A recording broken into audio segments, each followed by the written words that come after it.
f of x maps to x cubed minus 3x squared minus 6x minus 2. Part 1, sketch the graph of y equals f of x for x values greater or equal to minus 2 but less than or equal to 5, x values that are an element of the real number set. Part 2, use your graph to estimate the solutions of the equation x cubed minus 3x squared minus 6x minus 2 is equal to 0. The solutions of the equation f of x is equal to 0 can also be found using the factor theorem to find one solution and then constructing a graph to find the other two solutions. Part 3, by substitution, find one solution of the equation f of x is equal to 0. Part 4, describe how the other solutions of f of x equal to 0 could be found by constructing a different graph from that in Part 1. Part 5, using algebra, determine the exact solutions of f of x is equal to 0. So part 1, sketch the graph of y equals f of x for x values greater or equal to minus 2 but less than or equal to 5 for x values that are elements of the real number set. So constructing a table of values for x values greater or equal to minus 2 but less than or equal to 5. So when we substitute minus 2 into our function, we get minus 10. When we substitute in minus 1 into our function, we get 0.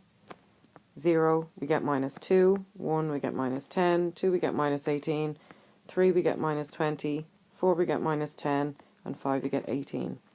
So these are our x values, and these are our y values. So we're going to plot them on our x and y axis.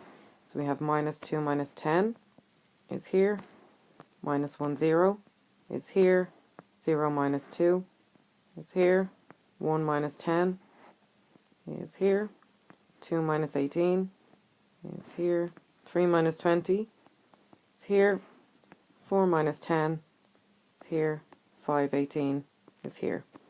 And we join our points together with a curve, and now we have a cubic function.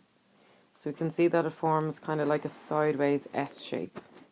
So we have a maximum turning point and a minimum turning point. Part 2, use your graph to estimate the solutions of the equation x cubed minus 3x squared minus 6x minus 2 is equal to 0.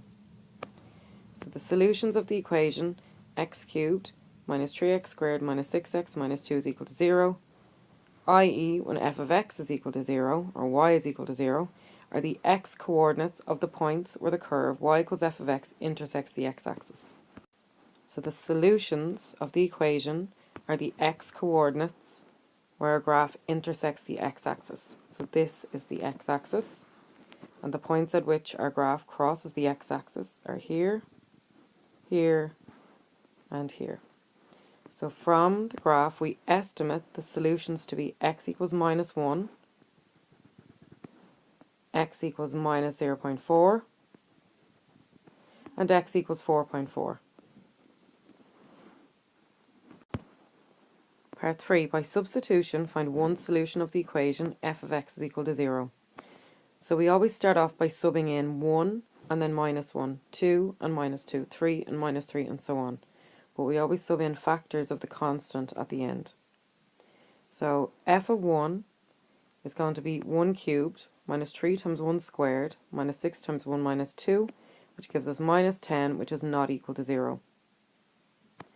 Now we're going to try minus 1.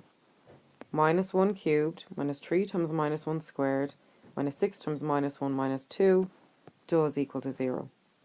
Hence, minus 1 is a solution of the equation f of x is equal to 0. And you could also say x plus 1 is a factor of f of x, which is x cubed minus 3x squared minus 6x minus 2. So if x is equal to minus 1, then x plus 1 is equal to 0. Therefore, x plus 1 is a factor. So part 4, describe how the other solutions of f of x is equal to 0 could be found by constructing a different graph from that in part 1. So by the factor theorem, x minus times minus 1 is equal to x plus 1 is a factor of f of x. So we found this up here. So to find the other factor, we divide. So we set up our bus stop, and we have x cubed minus 3x squared minus 6x minus 2 under the bus stop. And we have x plus 1 outside the bus stop, because that's one of our factors. We take the highest pair of x inside the bus stop, which is x cubed, divided by the highest pair of x outside the bus stop, which is x. X cubed divided by x is x squared, so that goes on top of our bus stop. And x squared multiplied by x plus 1 gives us x cubed plus x squared. So we write that under our bus stop. And then we change our signs. So the red is the new sign. This cancels. Minus 3x squared minus x squared is minus 4x squared. We bring down the minus 6x. We repeat the process. Minus 4x squared divided by x is going to give us minus 4x. So that goes on top of the bus stop. Minus 4x multiplied by x plus 1 gives us minus 4x squared minus 4x, which we write down here. Change the signs. These cancel. Minus 6x plus 4x is minus 2x. We bring down the minus 2. We repeat the process. Minus 2x divided by x gives me minus 2. Minus 2 multiplied by x plus 1 gives me minus 2x minus 2. Write the minus 2 up here on top of the bus stop. Write the minus 2x minus 2 underneath the bus stop. Change the signs. These cancel. Remainder 0. So x plus 1 is one factor of x cubed minus 3x squared minus 6x minus 2. And x squared minus 4x minus 2 is the other factor. Thus the equation can be written x plus 1 multiplied by x squared minus 4x minus 2 is equal to 0. So we're going to let what's inside the first set of brackets equal 0, so x plus 1 is equal to 0. And then we're going to let what's inside the second set of brackets equal to 0, so x squared minus 4x minus 2 is equal to 0. We can find the other solutions of f of x by sketching the graph of y equals x squared minus 4x minus 2 and seeing where it intersects the x-axis. We are not asked to sketch this graph in this particular question, but that is what we could do. So we would let our factor that we just found, which is x squared minus 4x minus 2, equal to 0, and we could sketch it, and where it crosses the x-axis are our other solutions. Part 5. Using algebra, determine the exact solutions of f of x is equal to 0. So algebra can be used to find the other two solutions of f of x is equal to 0 by solving. So we're going to take our quadratic that we just got in our last question, which was x squared minus 4x minus 2. Going to let it equal to 0 and label it as a, b and c. And then we're going to substitute into our quadratic formula, also known as our minus b formula, that's in our formula book. So we end up with minus 4, which gives us plus 4, plus minus square root of b squared, which is going to be minus 4 squared, which will be 16, minus 4 multiplied by a, which is 1, multiplied by c, which is minus 2, which gives us plus 8. And that's all divided by 2 multiplied by a, which is 1. So 2 multiplied by 1 is 2. So then we get 4 plus minus 2 root 6 all over 2,